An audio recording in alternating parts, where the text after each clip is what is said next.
recherchez une école de référence pour une double formation universitaire et professionnelle de qualité? Voici l'opportunité à ne pas rater. L'École supérieure d'administration, d'économie, de journalisme et des métiers de l'audiovisuel ESAE vous offre des programmes d'enseignement en licence et en master orientés vers l'emploi qui font d'elle une référence à travers les filières de l'administration générale et territoriale, l'administration du travail et de la sécurité sociale, droit, diplomatie et relations internationales, administration hospitalière, universitaire et intendance, journalisme et métiers de l'audiovisuel et toutes les filières des sciences de gestion. Une seule adresse, www.esae.bj.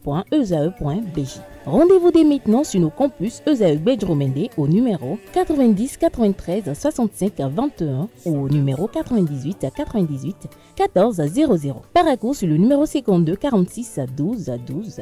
Aboumé-Calavi au numéro 52 88 44 44. Akpakpa au numéro 52 88 33 33. ESAE, l'excellence à un nom. Madame, Monsieur, bonjour et bienvenue dans ce bulletin matinal d'information. L'ex-président et chef du parti Les Démocrates, Bonliaï, était au domicile de l'ex-président du Parlement béninois, Maître Adrien Ougbedi, ce dimanche 29 juin 2025. Cette rencontre des deux personnalités est la énième d'une série depuis le début de l'année 2025. Bien qu'aucune déclaration officielle n'ait suivi de cette rencontre, pour certains observateurs, le timing de cette nouvelle rencontre interpelle puisque le Parti du Renouveau démocratique PRD, qui a fusionné avec l'Union progressiste, revendique désormais son existence légale.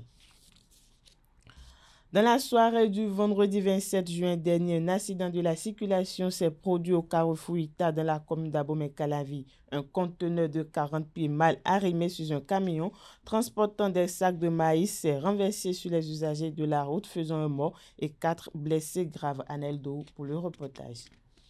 Un mort et plusieurs blessés. Tel est le bilan du grave accident de circulation survenu dans la soirée de ce vendredi 27 juin 2025 sur l'axe Calavi-Cotonou, plus précisément au carrefour Ita. Une scène dramatique qui résulte d'une mauvaise manœuvre d'un camion chargé de sacs de maïs.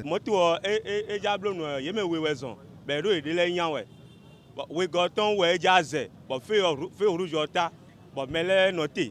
Tenu non mais ton renoué et de mina ka flenji yo e va ba flen ko moto pe videle nous quand on ben so moto pe vi pour mina dévier déjà dévier moto pe vi a faut on fait boire ka trottoir di bon roger te renoué ka de roger peto de le soupo bo te le fait mais keketi be je le ron mais le tin bo ye me ma ron ale we e wa lo choku yi we mais de do peto ku soupo mais de ku soupo mais les bleus même quelque chose quoi mais le poids ben nous qu'à vous bédé bon et c'est ben dit nous nous mais den do nous c'est mais le poids mi j'ai fini et do mi j'ai mi supporta na c'est ne pour mi hon pour na kon gudo et au camion ko dévier bo jawe ndé zemi si kaka di ma ko pete ko kere tu ndo kwa ma uta bo mi do hon mi j'ai ki no si kaka ni ko client ko bi wa client che bleu da fo.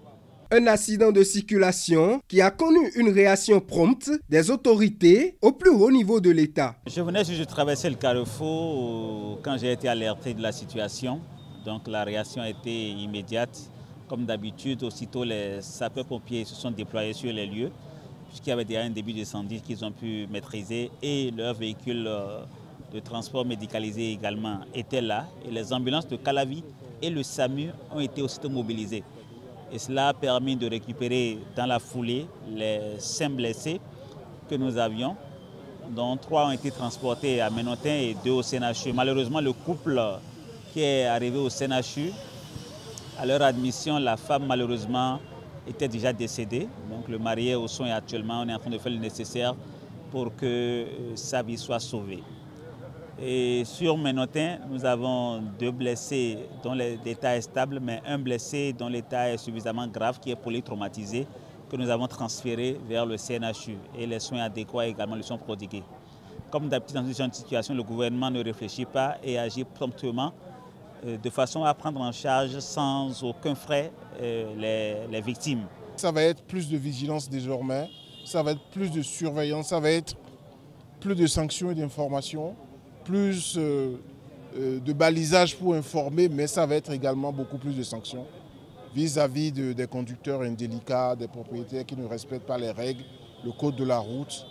C'est pour ça que nous sommes descendus. Le ministre de la Santé est là. On a dû transporter rapidement les quelques blessés sur les centres hospitaliers. Nous en avons perdu un, malheureusement. On espère qu'à cette étape-ci, les dégâts vont être limités à ça.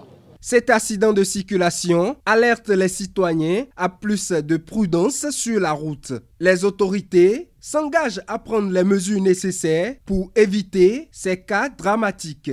Quelques heures après cet incident, à la question de savoir quelles ont été les circonstances de ce drame, Romaric Dessougougbenou a recueilli les témoignages de quelques citoyens qui étaient dans les environs au moment des faits. Suivons-les. Bon, je suis office, et moto gosi caravik potassium donc. Les gars caravik potassium donc et do alioté. Bon, et d'alioté mais a dit que et so gba jesin de le o. Et d'ailleurs tindi ouais. Donc a de te bon moto da lui go donc yo e do mi na friend yo gure. Bon, e kha trottoir aji wa jai. E mu jai e son keke kekeji. Donc comme des non mi office mi do beto na kudumaro nu ogro. Quelqu'un ouvre quelqu'un de pauvre sur nous grosso et va coacher et quand des lebiers mais le pogué ouais coup de mais le quoi coup nyon le quoi et coup de fia et ça hey toto oui ouais coup donc bien fini on vidéo coup et va ce soir nous passé ce soir et le fio camion gossi calabzi donc mais feu ko taw mais ko démarrer et mais ko démarrer et quand il donne aux sous côté ouais dévier pour et doit battre avec le camion il tend quoi bon il y a beau mais de quelle dit mais les clés ou tant nous frère et même des mots clés ou bon ça on peut les voir de voir des malaises en lieu dit bon et on prend de tout ça puis le bien place accident mon quand on le beau dire au fil moto gossi clavici allemand dit wa ou be chan Cotonou de je fi e ba flanc ko bo to roger mais la dit mais ti kuro te mer ce que sur quelqu'un le règle town mais le pot de mais e wa mo town mais ne wa kudo to ko mais ti kuro te mer quoi mais de quoi quelqu'un quelqu'un ils sont quelqu'un qui dit mais beto de quoi ne gudo de wa de agbade o wa be wa be do moto me wa so ye gbe so e o so po no de do file yo ye do nu teme e de le jabasho e wa jabasho sin bo e wa ponu ogro yo beto de ka ku ofin ya kekele gbele e ne bo video ku e wa e gbele uta mo wa so kan ye yo e ye ku to we e ngbo na e gbe san san po no le yi ma kekele awa gbe po no le wa on sa e pompier le wa police le su wa support on e kan ambulance bo e 6 mo wa de agbade o si moto sa pompier le wa e de agbade bi jete wa fli moto e ga fli moto me so moto go le a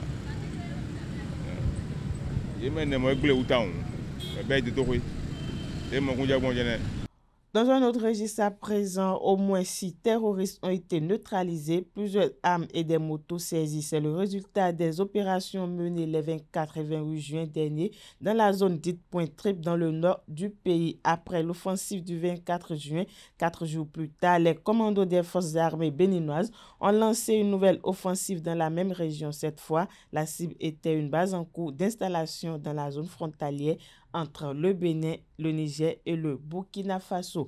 Aucune perte en vie humaine n'a été enregistrée du côté des forces de défense et de sécurité béninoises.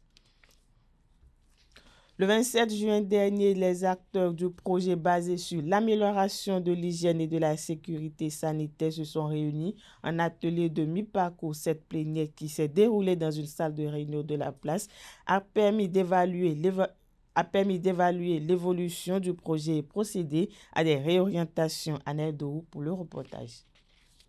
Amélioration de l'hygiène et de la sécurité sanitaire des aliments de rue au Bénin. C'est l'objectif visé par le projet WASH. Cette initiative ambitieuse se veut être un outil d'évaluation avec des preuves à l'appui. L'objectif à la fin, c'est que les consommateurs béninois aient des aliments de rue plus sûrs.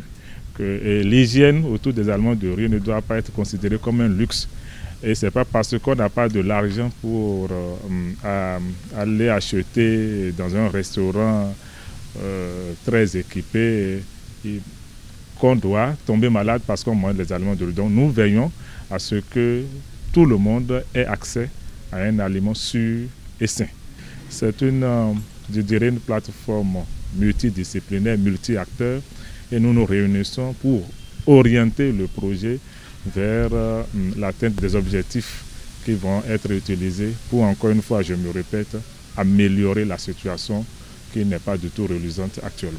Pour ces expériences, le projet a choisi des aliments de rue tels que le riz préparé avec de l'haricot, communément appelé atassi, la pâte et des fruits. À mi-parcours, 1 an et demi après le lancement, plusieurs constats ont été effectués. Quand on a évalué leur pratique d'hygiène, on s'est rendu compte qu'il y a suffisamment de pratiques que les acteurs mènent sur le terrain qui contaminent la qualité des aliments. Et au nom de ces pratiques, nous en avons plusieurs. Par exemple, je peux donner 2 exemples. Par exemple, nous avons donc les bonnes dames qui prennent de l'argent, qui récupèrent de l'argent avec la main, et cette même main est utilisée pour préparer, pour vendre la nourriture sans qu'on les lave. Nous avons par exemple chez les transformateurs de viande grillée, les plats dans lesquels on coupe la viande n'est jamais lavé, on essuie seulement avec papier et puis on vend dedans pour le prochain client. Donc voilà quelques comportements que nous avons vus sur le terrain qui sont quand même alarmants. Les acteurs ne respectent pas strictement les bonnes pratiques d'hygiène au cours de la vente. Et il y a aussi un travail à faire au niveau des consommateurs, c'est-à-dire que les consommateurs aussi ne sont pas assez exigeants parce que sans consommateur, il ne peut pas avoir de vendeur. Je demanderai aux consommateurs d'être un peu plus vigilants et exigeants en termes de qualité, en termes d'hygiène, c'est-à-dire quand ils veulent acheter, qu'ils vérifient au moins l'hygiène autour du lieu de vente. Face à ces multiples constats, les participants réunis en groupe ont développé des idées pour une amélioration des différents plans d'action pour l'atteinte efficace des objectifs fixés. Cette initiative est très appréciée des différents acteurs impliqués. C'est une bonne initiative et tout ce que nous consommons dans la rue, surtout les viandes grillées, les fruits et légumes, manquent d'hygiène. Et j'apprécie vraiment l'étude. C'est une étude haut de gamme, je vais dire. Et il le faut, surtout pour le Bénin, pour éviter certaines maladies. Nous tenons à leur dire félicitations, puisque en 1 an et demi, les résultats qui nous ont été présentés sont vraiment très appréciables. Voilà. Nous avons beaucoup apprécié le niveau atteint dans la mise en œuvre des activités. Le projet WASH se poursuit et va véritablement impacter la vie alimentaire, au Bénin en particulier et en Afrique de l'Ouest en général. Hors de nos frontières, au Togo, des manifestations se sont tenues à Lomé les 26 et 27 juin à l'appel de l'opposition pour exiger d'abroger la nouvelle constitution adoptée par le Parlement. Elles ont été marquées par des affrontements entre manifestants et forces de l'ordre. Les autorités municipales ont bloqué l'accès à plusieurs réseaux sociaux. Pour la 3e journée consécutive, les manifestants sont descendus dans les rues de Lomé pour protester contre le régime de Foya Singbe en place depuis 20 ans. La répression a été violente, ce qui a valu la mort de 7 personnes. Un vaste dispositif policier a été déployé dans plusieurs quartiers de la capitale togolaise. Voilà, c'est tout pour le bulletin matinal d'information de ce lundi matin.